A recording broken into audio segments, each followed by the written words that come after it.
नमस्कार दोस्तों, आप सभी को नववर्ष की हार्दिक शुभकामनाएं।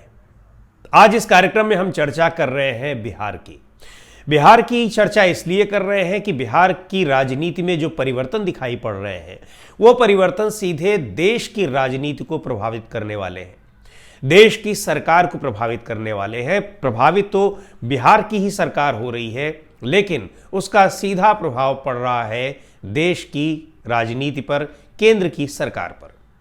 दरअसल पिछले कुछ दिनों से बिहार के मुख्यमंत्री नीतीश कुमार जिस तरह से नए राजनीतिक समीकरणों को तलाश रहे हैं, उनकी तलाश में वो दिल्ली गए। दिल्ली में जिस पार्टी के साथ वो सरकार चला रहे हैं, जिस गठबंधन के साथ सरकार चला रहे हैं, उस पार्टी के शीर्ष नेताओं से उन्होंने मुलाकात तक नहीं की। लेकिन दूसरी ओर जिस गठबंधन के साथ वो पहले सरकार चला चुके हैं और जिसके साथ अब सरकार चलाने की तैयारी कर रहे हैं और नया चुनाव लड़ने की तैयारी कर रहे हैं, उस गठबंधन के नेताओं से उन्होंने मुलाकात की और उस मुलाकात का नतीजा भी अभी कुछ घोषित तो नहीं हुआ है, लेकिन ऐसा लग रहा है कि उसकी पृष्ठभूमि तैयार हो चुकी है। आने वाले कुछ दिनों में उसकी घोषणा भी हो सकती है।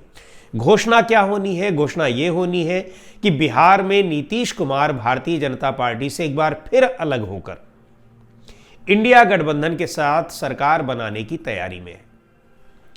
इधर बिहार लोक सेवा आयोग की कार्यप्रणाली से नाराज छात्रों का जो प्रदर्शन चल रहा है, जो उनकी लड़ाई चल रही है, उस पर भी नीतीश कुमार फिलहाल खामोश है। लेकिन ऐसा सुनने में आ रहा है कि नीतीश कुमार कोई बड़ा फैसला ले सकते हैं, छात्रों के हित में फैसला ले सकते हैं। यानी छात्र जो मांग कर रहे हैं, शायद वो उस मांग को मान ले, ऐसी खबरें आ रही हैं। छात्रों की जो सबसे बड़ी मांग है वो ये है कि बिहार पीसीएस की, जो बीपीएससी की परीक्षा हुई है, जिसमें धांधली के आरोप लग रहे हैं, पेपर लीक के आरोप लग रहे हैं, और छात्रों की मांग है कि उस परीक्षा को रद्द करके दोबारा परीक्षा कराई जाए। तो बहुत संभावना है कि नीतीश कुमार ये फैसला ले सकते हैं और आयोग को इस बात की सलाह दे सकते हैं, उसको कह सकते हैं कि वो परीक्षा दोबारा कराए। चूंकि छात्र लगातार नीतीश कुमार से मिलने की मांग कर रहे थे और आपको याद है कि 2 दिन पहले अभी किस तरह से उनके ऊपर लाठियां बरसाई गई, उनके ऊपर पानी की बौछारें की गई, उनको वहां से मारकर भगाया गया। हालांकि छात्र अभी भी अपने आंदोलन को पीछे लेने को तैयार नहीं है, वहां पर डटे हुए हैं, प्रदर्शन कर रहे हैं। और दूसरी तरफ यह देखा जा रहा है कि भारतीय जनता पार्टी, जो उसकी सहयोगी पार्टी है, इस मामले में पूरी तरह से खामोश दिखाई पड़ रही है। और इसके अलावा जन स्वराज पार्टी के जो नेता हैं, प्रशांत किशोर हैं, वो छात्रों की आवाज़ उठा रहे हैं। हालांकि छात्रों की आवाज़ उठाते समय जब छात्रों की पिटाई हुई, जब वहाँ से वो भाग निकले, उसके बाद छात्रों का गुस्सा उनके ऊपर भी फूट पड़ा और शुरू से ये कहा जा रहा था, बाद में फिर उसकी पुष्टि करने लगे लोग कि ये भारतीय जनता पार्टी की ओर से ही, उनके समर्थन से ही ये छात्रों के पक्ष में खड़े होने के लिए आए हैं, ताकि सरकार की बदनामी हो, और सरकार की बदनामी होगी तो नीतीश कुमार की बदनामी होगी और भारतीय जनता पार्टी उससे अपना पीछा छुड़ा सकेगी। और इसकी आड़ में वो एंटी इनकम्बेंसी का नुकसान भी अब नहीं हो सकता है कि ना झेल पाए, ऐसा कहा जा रहा है। लेकिन सारे दांव उल्टे पड़ गए। प्रशांत किशोर ने जिस तरह से भंवर में छात्रों को छोड़कर उनको पिटने के लिए छोड़ दिया, उनकी पिटाई हुई जैसे कहा जा रहा है, जो आरोप लग रहे हैं, और उसके बाद वो खुद चले गए।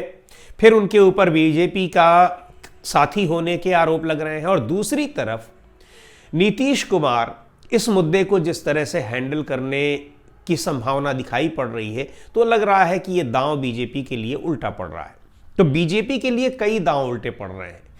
नीतीश कुमार ने जैसे ही आहट दी कि वो बीजेपी से दूरी बना रहे हैं, बीजेपी के नेताओं से मुलाकात नहीं कर रहे हैं। हालांकि इसके पीछे वजह है कि बीजेपी के नेता ये संकेत देने लगे कि नीतीश कुमार का भी बिहार चुनाव के बाद, विधानसभा चुनाव के बाद वही हश्र होने वाला है जो एकनाथ शिंदे का महाराष्ट्र में हुआ।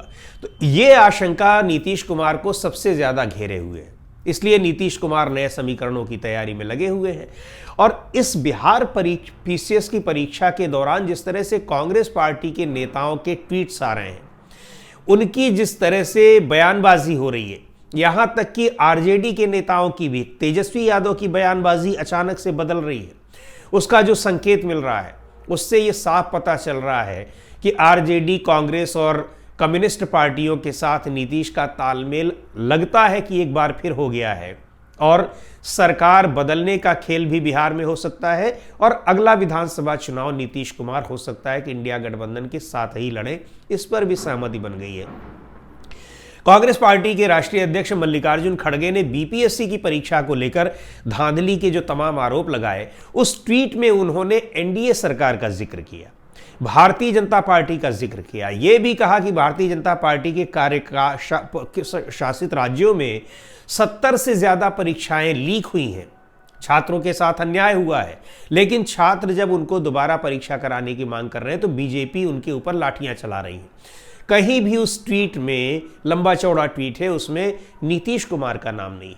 इसी तरह का ट्वीट प्रियंका गांधी ने किया और तेजस्वी यादव भी अब जो बयान दे रहे हैं उसमें वो भारतीय जनता पार्टी को घेर रहे हैं। अब तक ये था कि वो नीतीश कुमार को घेरते थे, लेकिन नीतीश कुमार का नाम अब वो नहीं ले रहे हैं। नीतीश कुमार के प्रति सिंपैथी जता रहे हैं और नीतीश कुमार को ये याद दिला रहे हैं कि आपके साथ जब हम 17 महीने सरकार में थे तो कितनी बढ़िया सरकार चली, कोई पेपर लीक नहीं हुआ, इतनी नौकरियां हमने दी। तो ये सारी चीजें, ये सारे समीकरण ये बता रहे हैं कि नीतीश कुमार अपनी तैयारी पूरी कर चुके हैं और उस तैयारी में उनके साथ जिन लोगों को उनको लेना था उन लोगों के साथ उनकी बातचीत फाइनल हो चुकी है। उसकी घोषणा आने वाले दिनों में जल्दी ही कर सकते हैं। लेकिन जिस तरह से बिहार के समीकरण, बिहार के तार सीधे केंद्र सरकार से जुड़े हुए हैं, अल्पमत की सरकार है केंद्र में, बिहार के पास 12 सांसद जो है वो नीतीश कुमार की पार्टी के हैं, 5 सांसद लोक जनशक्ति पार्टी के हैं। लोक जनशक्ति पार्टी की भी दूरियां भारतीय जनता पार्टी से साफ दिखाई दे रही हैं। चिराग पासवान के करीबी के यहाँ ईडी के छापेमारी अपने आप बता रही है कि भारतीय जनता पार्टी से उसके रिश्ते कहां तक पहुंच चुके हैं। इन सारी चीज़ों को देखते हुए ये बात तय है कि अगर बिहार में कोई राजनीतिक परिवर्तन होता है तो केंद्र में राजनीतिक परिवर्तन होना तय है। और अगर बिहार की पार्टियों ने समर्थन वापस ले लिया और उधर एकनाथ शिंदे ने समर्थन वापसी की घोषणा कर दी तो निश्चित तौर पर आंध्र प्रदेश के मुख्यमंत्री चंद्रबाबू नायडू इससे पीछे नहीं हटेंगे और ये सरकार के लिए, केंद्र सरकार के लिए एक बड़ा खतरा है। हालांकि केंद्र सरकार के लिए खतरा है, इसलिए केंद्र सरकार की पूरी कोशिश होगी कि वो नीतीश कुमार को इस तरह का कोई राजनीतिक कदम न उठाने दें। लेकिन ऐसा लगता है कि नीतीश कुमार फैसला कर चुके हैं, घोषणा करना बाकी है। तो देखते हैं क्या होता है। आज के इस वीडियो में इतना ही। अगले वीडियो में फिर मिलेंगे एक नए विषय के साथ, एक नए मुद्दे के साथ। द ग्राउंड रिपोर्ट के यूट्यूब चैनल को आपने अब तक सब्सक्राइब न किया हो तो ज़रूर कर लें, हमारा उत्साहवर्धन करें, मार्गदर्शन करें और अपने सुझाव भी हमें ज़रूर भेजें।